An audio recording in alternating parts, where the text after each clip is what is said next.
During this short break, we had hoped to hear from a few of the senators. In fact, we do have Senator John Barrasso, Republican from Wyoming, joining us again. Senator, good to see you. Thanks for having me back, Lester.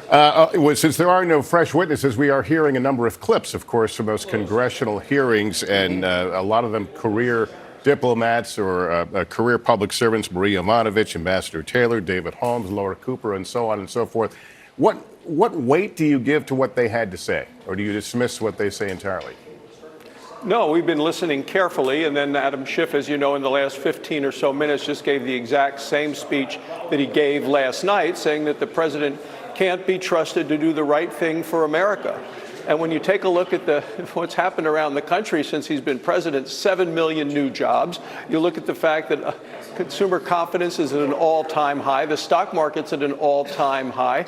Wages are way up. That the president, I believe, has been doing an excellent job for America. Does that immunize him from impeachment over abuse of power?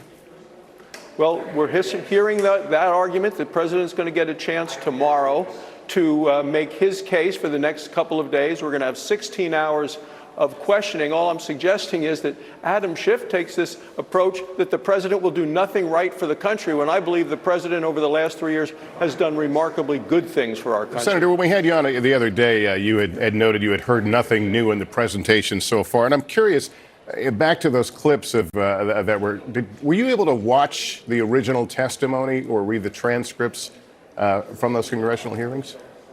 Well, you get to see some of it. You don't get to see all of it. So you get to see some of that. And the clips that I've been seeing today on the Senate floor, I wish they'd let them run longer so you can see what they said before and what they said after, because some of the clips I'm familiar with, a minute later, they may say something very different. Right, but did any of them stand out? Did any of them stand out to you and you go, whoa, I didn't know that, I hadn't heard that?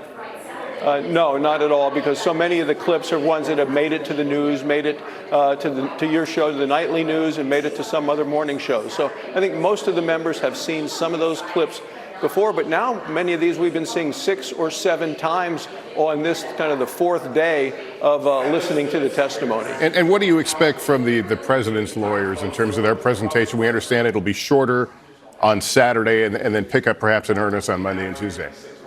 Yeah, well, I think they will talk about some of the things that are in the clips that happened before or after what we've seen on the limited clips that are shown in today in the Senate.